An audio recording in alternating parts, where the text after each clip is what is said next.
Bonjour à tous, aujourd'hui on se retrouve pour notre série On Code 1 sur le programme Speaky. On avait dit qu'on allait s'occuper aujourd'hui de la classe DB Message.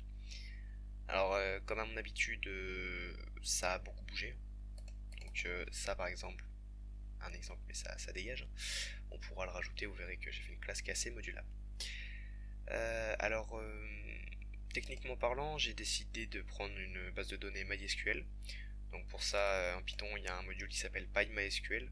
Enfin, il n'est pas de la librairie standard, il faut le... comment on appelle ça? Le télécharger. Donc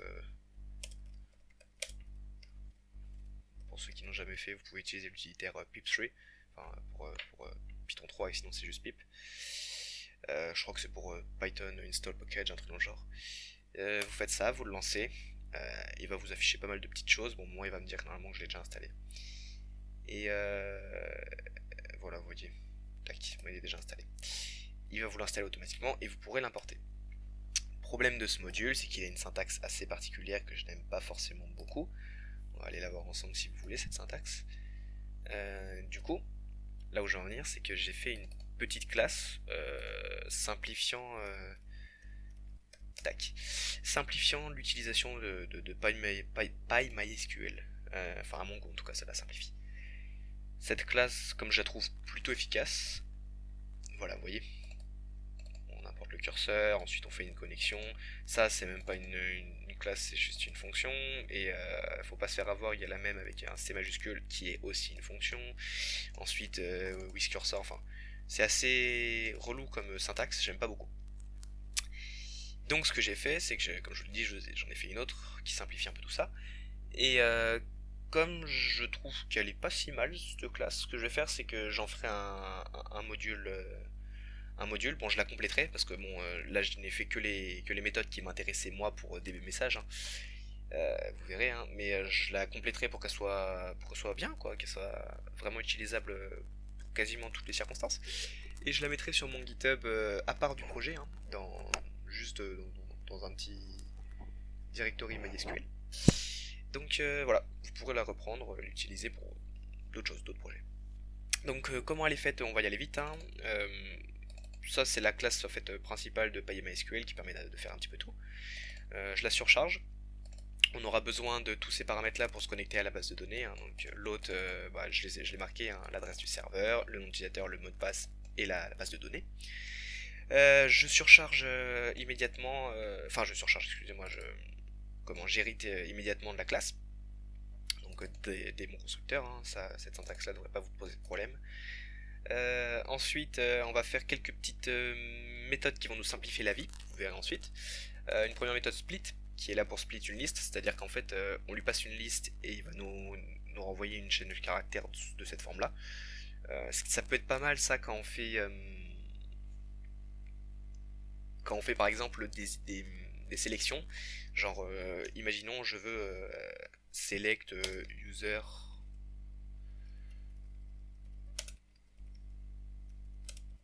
from table. Et ben en fait, ce petit truc là, voilà, c'est une petite fonction pratique, enfin une petite méthode pratique pour générer ça, en fait, voilà, pour générer cette partie là. Ensuite, on a fait la même chose avec splitDict. Là, ce sera pour toutes les clauses en where l'opérateur, enfin du coup where un champ, un opérateur, une valeur et virgule. Voilà, donc ça nous retournera un where propre, on va dire. Et ensuite la même chose pour les tuples. Alors ça peut être utile quand on fait des insertions.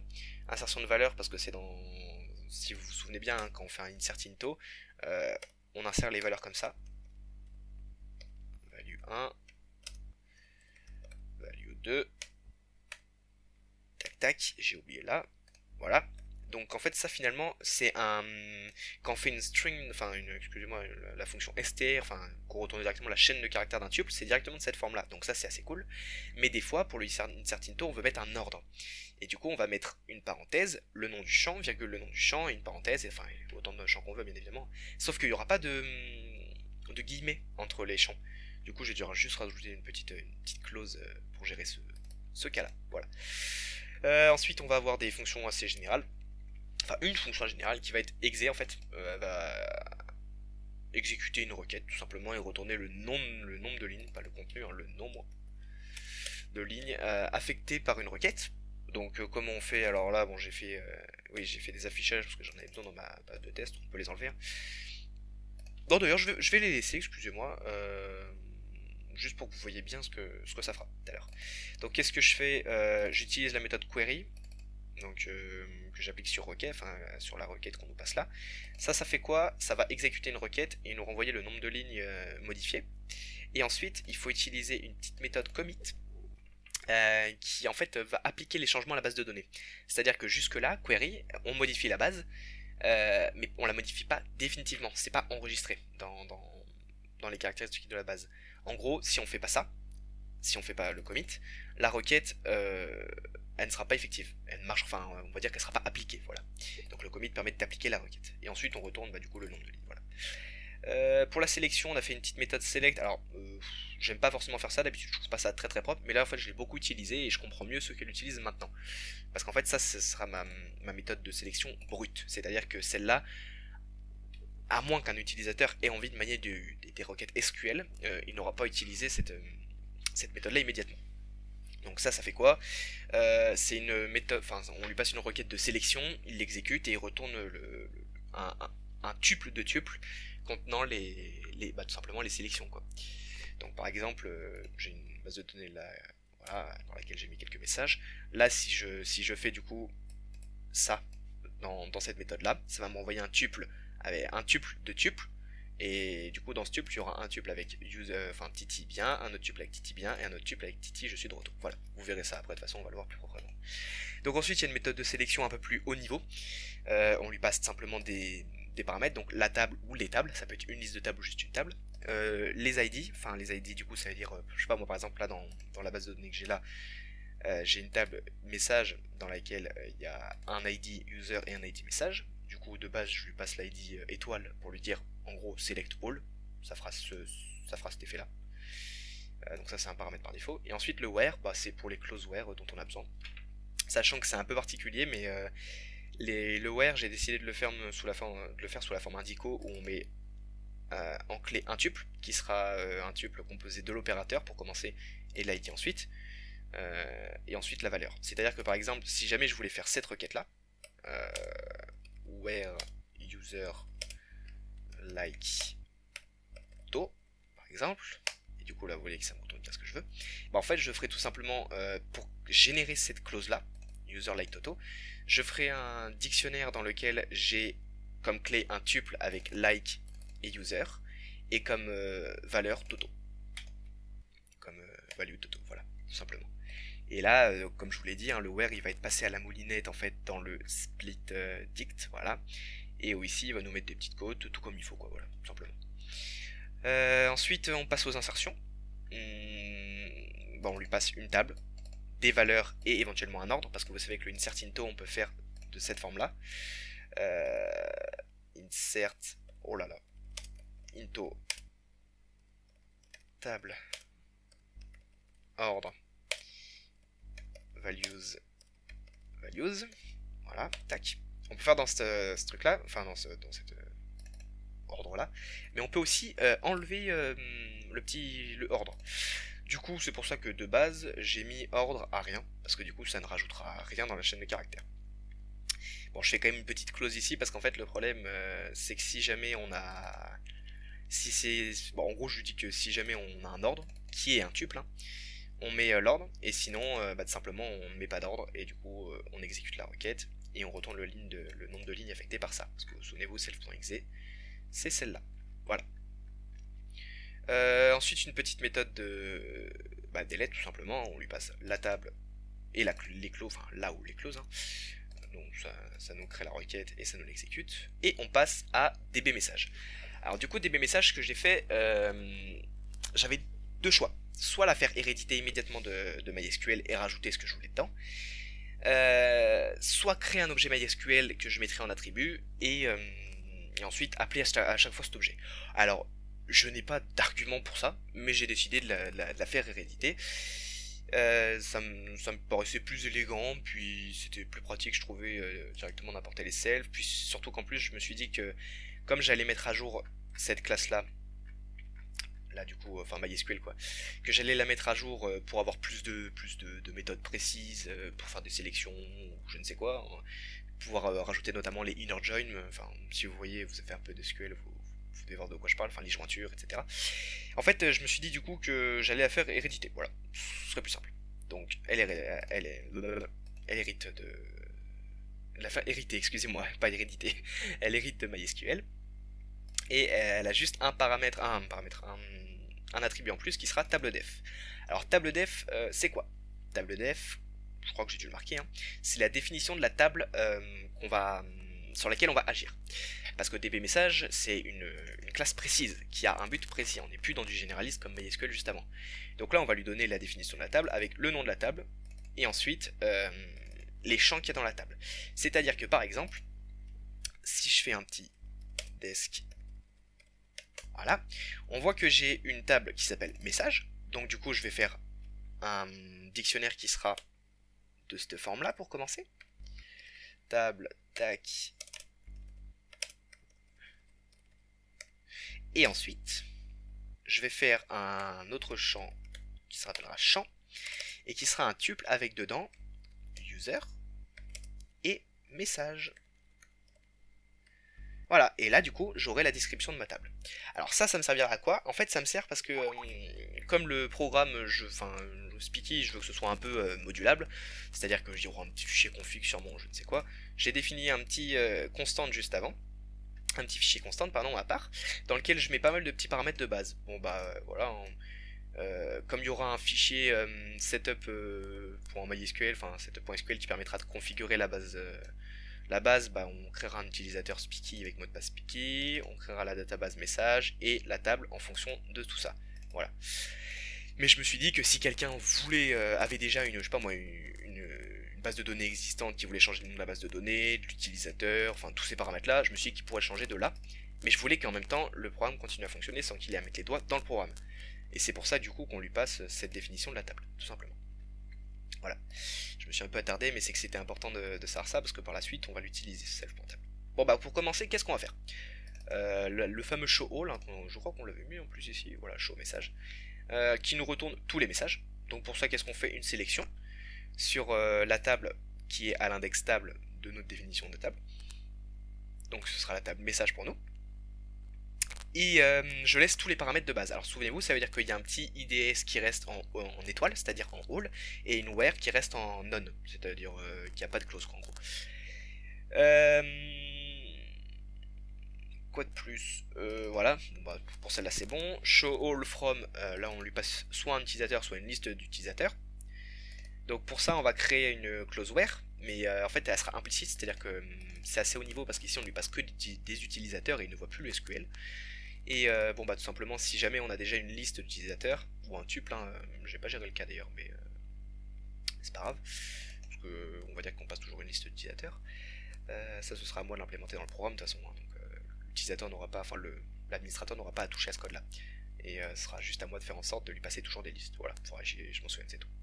Donc si le type c'est une liste, et ben dans ce cas là tu le fous dans une liste, parce qu'en fait ça sera plus pratique ensuite pour la boucle, il n'y aura pas d'autres conditions à faire.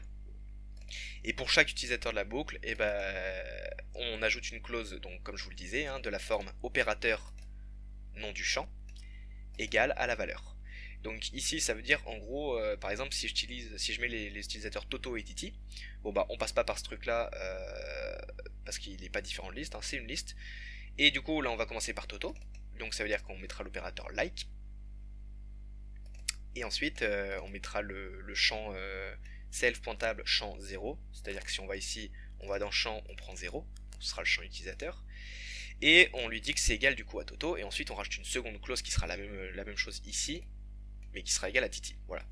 Et ensuite on fait un select comme avant, sauf que cette fois-ci on rajoute une clause where. Et du coup ça marche plutôt bien. On a une méthode pour ajouter des messages. Bon bah rien de fou, on lui passe un tuple info. Alors attention, là encore une fois comme je veux quelque chose d'assez modulable, soit c'est un tuple info, soit c'est un tuple de tuple info. C'est à dire qu'en fait add message peut ajouter un message ou des messages. Là encore, je regarde si jamais l'élément 0 du tuple, si jamais c'est pas un tuple, bon bah je le mets dans un tuple. Comme ça fera bien un tuple de tuple. Et ensuite, je vais faire une insertion du coup sur notre nouveau tuple, hein, si jamais c'était pas un tuple avant, parce que insert il prend toujours un tuple de tuple, je crois. Je sais plus comment je l'ai fait, hein, mais normalement il prend toujours un tuple de tuple. Sur notre table, enfin sur le nom de notre table, et ensuite je lui passe toujours l'ordre, parce que je trouve ça plus propre, tout simplement. En plus je précise ici, il faut que ce soit dans l'ordre, hein, et ensuite je lui passe du coup l'ordre des champs. Donc pour ça c'est bien un tuple. Et ensuite je dis que tout ça, si jamais c'est supérieur à 0, c'est-à-dire que si l'insertion elle a bien agi sur plus de 0 ligne, donc c'est-à-dire au minimum une ligne quoi, je retourne vrai. Et sinon je retourne faux.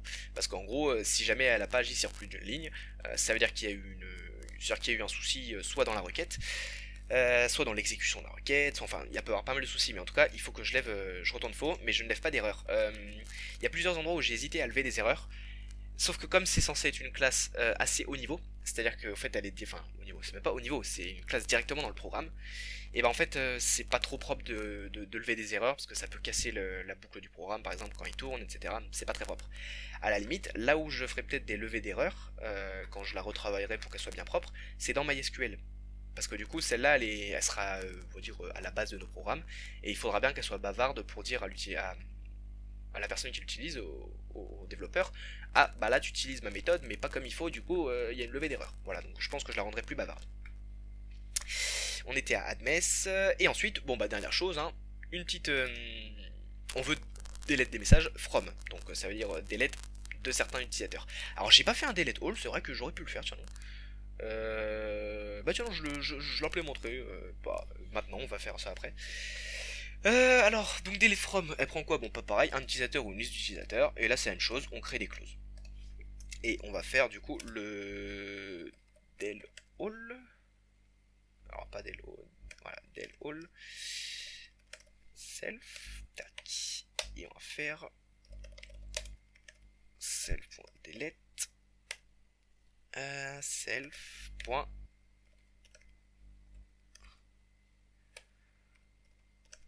Voilà, et normalement elle devrait être pas trop mal. On la documente. Alors oui, je sais que certains n'aiment pas trop ça,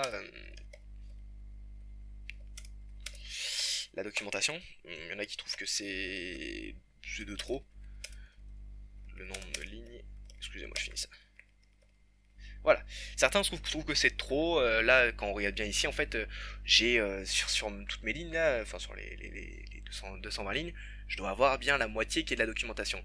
Ouais, c'est vrai, sauf que là je touche mon code aujourd'hui, peut-être que ça va me passer ce projet et que finalement j'aurai la flemme de le faire pendant une semaine, et quand je vais vouloir m'y remettre, eh ben j'ai pas envie d'abandonner le projet parce que je me souviens plus du fonctionnement. Parce que là, il faut le dire, quand on commence à coder, et quand on a 200, 300 lignes, 500 lignes, on n'a pas forcément envie de se replonger dedans pour voir comment on avait fait.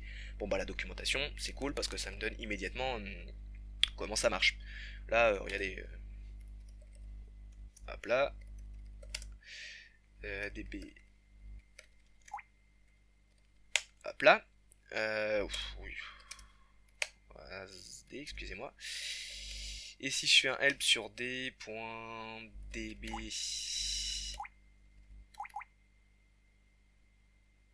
as s, ok d'accord, s, excusez-moi, j'avais pas vu que j'avais tapé sur la mauvaise touche. Et bah là on voit que du coup c'est tout de suite propre, vous voyez, genre on me donne immédiatement pas mal de trucs, on voit mon code, là je dis que c'est le constructeur, avec je détaille chaque champ, ce qu'il doit faire, et c'est souvent ce qui manque je trouve d'ailleurs dans certaines librairies développées par des amateurs, hein, comme nous, enfin comme moi, des gens qui ne sont pas là à faire ça de toute leur journée et surtout qui ne sont pas payés à ça. Bah en fait c'est qu'on code notre truc parce qu'on adore ça, on est passionné, mais par contre on ne documente pas assez. Et ce qui est triste du coup c'est que la plupart du temps, là c'est une petite aparté, hein, je pouvais prendre un peu de temps mais c'est bien de papoter aussi. La plupart du temps on aime bien que notre code y vive, enfin je sais pas pour vous mais moi je sais que quand je fais un petit projet, bah, j'aime bien avoir des petits retours, là quand je développe une petite librairie qui simplifie la vie de je ne sais quoi, je ne sais qui, etc. J'aime bien avoir des retours, quand je sais pas, quand je fais un petit programme, que des utilisateurs l'utilisent et tout, ça fait plaisir que notre code soit utilisé, qu'il ne meure pas une fois qu'on l'a fait. Et le problème c'est que pour qu'il soit utilisé, et surtout quand c'est des modules ou des packages, bah, faut qu'il soit bien documenté, sinon personne n'a envie de l'utiliser. Voilà, c'est juste une petite aparté. Parce qu'il y a pas mal de... Là je vois... alors, je sais pas pour ceux qui connaissent, on fait un projet tutoré dans le cadre d'un travail scolaire, dans lequel on doit utiliser, comment ça s'appelle, mince, Mininet. Mininet, c'est écrit en Python. Le problème, c'est que c'est très très mal documenté. Leur documentation ne donne quasiment pas de renseignements sur ce qu'on doit passer aux classes, aux méthodes, etc. Enfin, en fonction de tout ce que vous voulez. Du coup, c'est très dur de l'utiliser. Voilà. Bon, j'ai pris 5 minutes pour le dire, mais c'est assez drôle.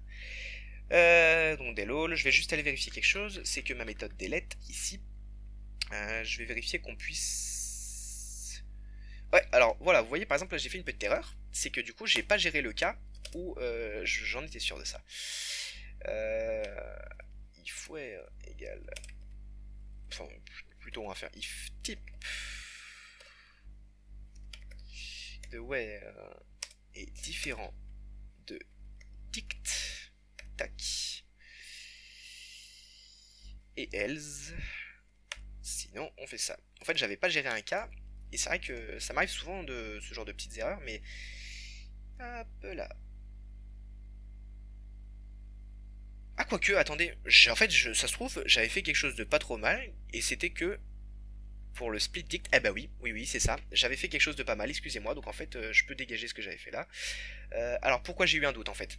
J'ai eu un doute parce que du coup je me suis dit que si jamais j'avais pas de close where, ça ferait where et ça mettrait une chaîne de caractères vide, point virgule, il serait pas content. Sauf qu'en fait, j'avais pas vu, je me souvenais plus, parce que je l'ai fait il y a une petite heure là, mais le split dict, je l'avais directement géré en disant que si on lui passe pas un dictionnaire, il retourne 1 égale 1. Autrement dit, une clause qui est toujours vraie. Donc c'est cool, c'est cool, c'est cool. Et ben voilà, donc le del all il est bon. Et ben on passe à la phase de test.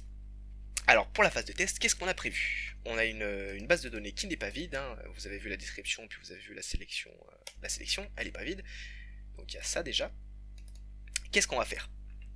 Pour commencer, on va tout montrer, donc on devrait avoir ça, on va avoir ce contenu là.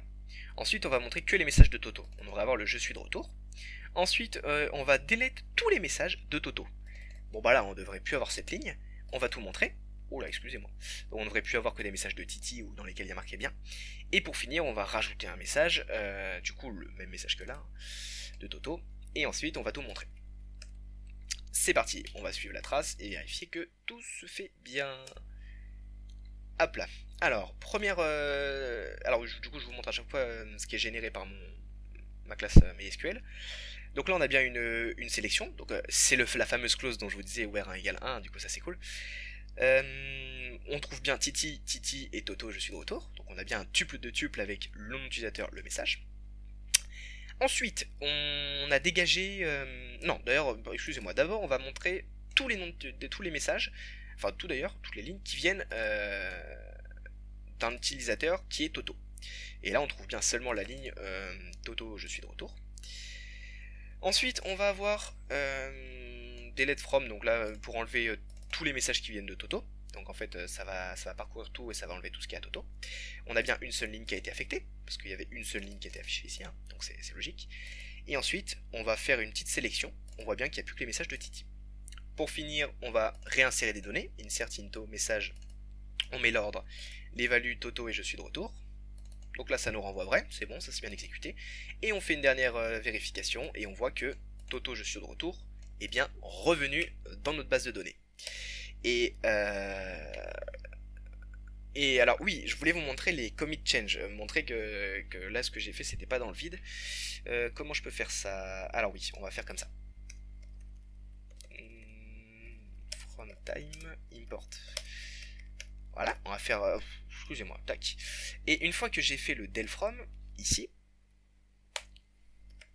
on va le faire dormir 30 secondes, le programme, et vous allez vous rendre compte que ma base de données a bien été affectée. Ici, vous voyez que il y a bien le je suis de retour. Je lance mon programme, je re-regarde, et il y est plus. Voilà, donc elle a bien été affectée. Bon, on va lui laisser finir tout ça. Et ben moi du coup je vous dis que c'est fini, là, ça y est, on a fini le boulot. Qu'est-ce qu'on a rajouté? On a rajouté donc la classe DB, enfin la classe DB message hein, avec le MySQL, donc je vous ai dit n'hésitez pas à le récupérer sur mon GitHub. Donc mon GitHub qui est aiglemat, hein, AIGLEMA2TH. Un petit fichier constante dans lequel on a défini des constantes assez cool, notamment, ah oui, pour le manage user on a défini un pass de base. Alors j'ai pas encore décidé de où sera stocké notre service. Donc je pense que je ferai un truc du genre, si on est sous Windows, bon moi je chercherai un répertoire cool, et si on est sous Linux, ce sera dans le slash etc pour les fichiers de config. Et mais c'est surtout que j'ai déjà défini un nom, ce sera users.db pour le fichier de l'utilisateur. Voilà, si vous n'avez pas vu la vidéo, c'est la vidéo précédente, allez la voir. Ensuite on a rajouté donc un petit fichier constant comme je disais avec d'autres paramètres, les paramètres de base. On a fait le DB message, je ferai en off un petit script, enfin un petit fichier SQL qui permettra de générer justement une base de données, un utilisateur auquel on donne les droits uniquement sur la base de données message, une table de cette forme-là, etc. Pour tous ceux qui voudront pas se casser les pieds et utiliser un script d'automatisation. Et la prochaine fois, ce qu'on fera, je pense que c'est qu'on s'occupera peut-être bien de send et receive message. Ouais, je pense que ce sera ces deux classes-là. Alors pourquoi les deux? Parce que elles iront ensemble, hein, donc je verrai. Soit on en fera qu'une sur les deux dans la vidéo si jamais elle est trop longue. Déjà celle-là, je pense qu'elle va bien passer 20 minutes, 25 minutes. Mais si jamais la vidéo est trop longue pour présenter ces deux-là, on n'en présentera qu'une. Et on présentera l'autre dans une vidéo. Et si on peut, on présentera ces deux-là. Alors qu'est-ce qu'elles feront? Pour faire très simple, elles recevront et elles enverront des messages aux clients. Donc elles recevront des messages des clients, elles enverront des messages aux clients. Voilà, je pense que j'ai tout dit et qu'on peut se quitter sur ça. Allez, au revoir.